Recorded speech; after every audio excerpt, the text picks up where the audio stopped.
some of you along that process, and it's true of you, it's true of many. Esther experienced it too, especially in the beginning. You become so determined to be really good, deliberate creators that you sort of hold yourself back from the expansion that you're not up to speed with yet. You don't ask for all that you want. You just don't let yourself go there because you're guarded. You don't want that other shoe to drop. You don't want to come face to face with the realization that you've asked for something that you haven't allowed yourself to realize. So we began saying to you, you're never going to get it done. You're not ever going to get it done. So let that go. And you can't get it wrong. So be nicer to yourself along the way. But still, there's a sort of precision about you, a sort of guardedness about you, a sort of, I'm going to get this right, that doesn't allow you the adventurous version that you really want. The really adventurous version, because you're afraid of getting it wrong. And we want you to understand that you can't get it wrong. It will never be so wrong that you can't pull it back into alignment if you want to. And so when you say to us, and we hear it often from people, my life is going pretty well, we would rather hear you say, I am ravenous about this life. There's so much that I want, and I'm screwing up every time I turn around. There's so much that I want that I'm not allowing myself to have. And that's what you're reaching for. You're reaching for more aliveness. You're reaching for more enthusiasm for life. You want to allow more of the energy to flow, even if it risks you resisting some of the energy that's flowing. And so sometimes when that desire is strong within you and you have not even acknowledged it to yourself, something that indicates the resistance that you've got going on shows up in your experience and causes a faster development of desire, faster than ever before. This life is supposed to produce desire even if you haven't yet come to the place that you're allowing yourself to receive it fully. But we began almost every conversation as we start out in a day. You almost always, when we say, are you enjoying your desire? Because we want you to have desire that is rampant, that you aren't up to speed with, because it's so fun getting up to speed with the desires that you're not up to speed with. That is the zest of life that you're looking for. We're going to say it again. The zest that you're looking for is for your life to launch rockets that you're not in the vicinity of because it's so fun to get in the vicinity of it. Because everything is relative. It is so fun to move from not being in alignment to in alignment. That's fun. It's like, why do you go on the roller coaster? Why do you go up so you can go down? Why do you do that? Because you like the relational experience. You like the feelings of that. You get a sense of what we're talking about? Yes. So what you bring to this table, and it is a wonderful representation, and a lot of people are feeling it, is don't be afraid to get out there in the dynamics of this vibrational universe and let your desires soar far beyond your ability to own them. Because when you do come into ownership of those, how good it's going to feel. It's sort of like, do you remember those Thanksgivings when you were obligated to go to 3 or 4 different places at once? And by about the second or third Thanksgiving dinner, you wanted to die. Something that ordinarily would feel so wonderful was just not feeling so wonderful to you. You don't want to eat all your meals today. And you don't want to experience all the ideas that will flow to you in your whole lifetime today. You want them to just continue to come. So yes, you said, I'm going to go put myself into a physical body on the leading edge of thought, and I'm going to mix it up enough that I launch plenty of rockets of desires. And in the early days of your life, you launched more rockets that you could ever begin to keep up with. And you did not like that discord, and so you've decided to not do that again. But the thing is, you can't ever do that again because you now know too much. You know about alignment, so you can let your desires soar. You can reach for things that you have not been allowing yourself to reach for. And that's what this tripping up has been about. You've been deliberately holding stuff back, and you cannot do it. When you try to hold something back that's natural, that it flows, it causes a stronger discord, and that's what that's all about. So our encouragement to you is to let yourself desire. So here, if you've got a desire and you are not allowing yourself to let it flow, the discord is uncomfortable, and then you pronounce yourself doing something wrong. So you've been attempting to do something that no one can do. You've been attempting to hold the desires back, which you can't do.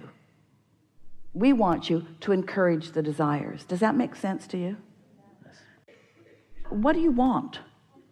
What do you want? What do I want? What do you want? Well, I want to do everything. I want to go out and have everything I want. I want to have more abundance than anyone could ever have. I want to be able to do anything at the drop of... I want abundance because, why? It gives you the ability to do and have whatever you want. And what do you want to do? I want to go and travel the world. And what do you want to have? What I want to have? I want to have joy. That's what it's But what do you want to have? You're talking about abundance. You don't buy... I would love to make music. I would love to travel the world. I would love to be... And what's out there in the world that you want to see? People and beautiful things and cultures and... Different experiences. Experiences, yes. So that's the first time you've really gone there in a while. Because you're so practical. Because if you let yourself want something that you can't go do right now, it feels like failing. It feels like a pipe dream.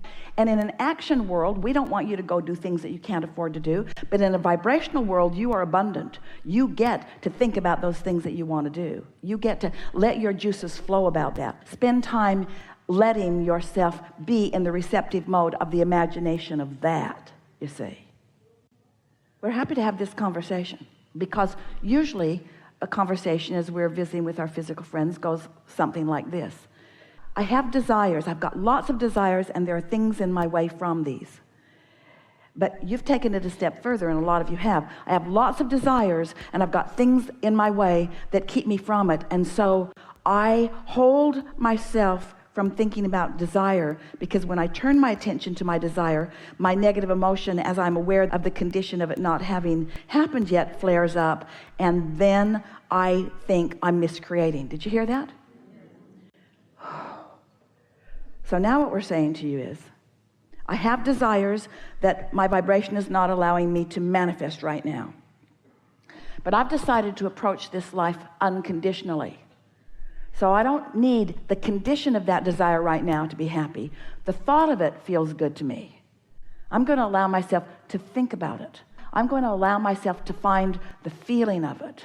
The feeling of landing in a country that I haven't been in before, and looking out the window into the environment of it and getting my first glimpse of something that is new, and stepping off the airplane into the weather atmosphere and feeling the atmosphere, the earth atmosphere of this, feeling the temperature, feeling the humidity, smelling the fragrances, being there, getting a glimpse of the people, hearing their sound, feeling them.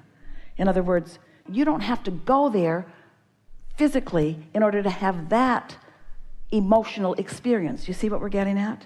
And as you allow yourself that emotional experience, we're going to say it, we've just got to, that unconditional experience, because the condition didn't happen yet. You aren't on the airplane. You're not there smelling it with your nose. You're smelling it with your emotion. You have allowed the thought to manifest. So don't hold back from that. When we begin every gathering, we say to you, are you enjoying your desire? And you say, yeah, you do. You say, yeah. But you're usually not enjoying your desire.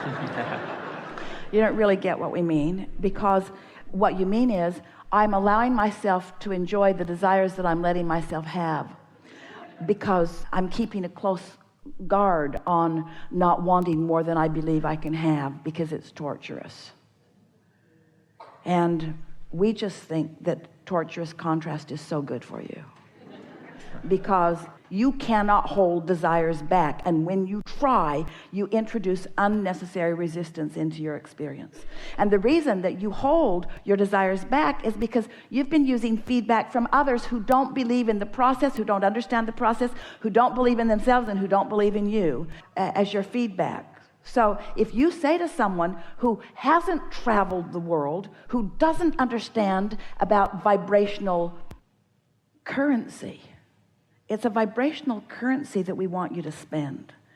We want you to discover the currency of vibration, the currency of letting the energy flow.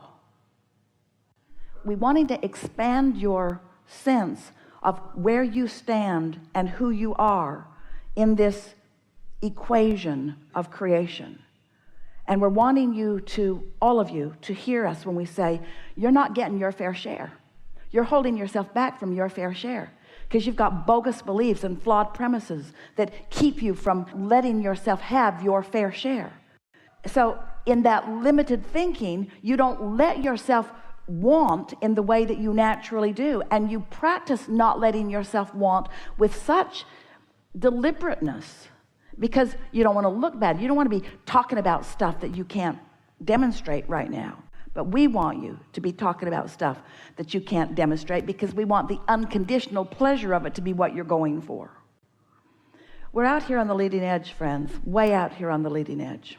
As we visit with you, most people who come to us initially, they just want to figure out how to live a better life. They just want to figure out how to have more money and more friends and have nicer things in their life experience and to fulfill their reason for being. And it's a long list of things that you want. But few of you understand that the key to what you're looking for is a fast-moving vibration that you're up to speed with. That's really what you're looking for. If either of those elements is out of whack, if you don't allow a fast-moving vibration and you're not up to speed with it, you don't feel so good. So sometimes if you've, in the early days, you allowed a fast-moving vibration, but you weren't up to speed with it, you felt bad. And so you say, well, I'm not going to do that again. And we're saying, but don't let the thing that you give up be your fast-moving vibration. Your fast-moving vibration must be encouraged. What you want to do is get up to speed with it. So we want you to talk more with more sense of ownership of who you really are and what's coming. We want you to say things like, I am one of the most vibrationally prosperous people that I've ever met. I understand the laws of this universe. I understand how things work. I get who I am. I can feel the power of who I was when I was born. I can feel the perfection of my choices. And the contrast that I lived was so perfect for me. I launched so many rockets early in my life experience, and my vibrational reality, my vortex, is huge as a result of that early work that I did here in this physical body. I'm so happy that I was always on my path and I always did exactly what I was here for. And I love that there is a robust vibrational calling that is calling me in a really powerful way. And I revel in every hint of it, every inkling of it that I get. I revel in that. And I love being consciously aware of my emotional guidance system. I love knowing when I'm letting myself be up to speed and when I'm not. I'm poised for the perfect life experience. I don't compare myself with one other person because what they have, what they're doing, what they're thinking, how they're being, how they're feeling really is irrelevant in terms of my relationship with who I am. It's irrelevant in terms of who I was coming in and who I was when I was born and who I am standing here and who I am as a non-physical energy. The only thing that is important to me is the relationship between who I really am and who I'm letting myself be. And I love thinking about who I really am. I love thinking about my unlimitedness. I love thinking about my worthiness, my blessedness. I love thinking about the possibilities. I love knowing who I am, and I'm so eager about manifestations of my life showing that to me. Esther found herself in a position where she saw and wanted and could afford a magnificent structure in a place that she had forgotten how much she loved being. And from the moment of finding it until she had ownership of it was a very short period of time because the momentum was moving so fast and she was really on the wavelength of that. So it happened really fast, and now, boom, there she's sitting in this really magnificent place overlooking this really wonderful vista. And as she sat there trying to comprehend the bigness of the manifestation, she understood the perfection of the alignment that she had accomplished. She didn't even know she had accomplished that alignment until the manifestation came into full blossoming view.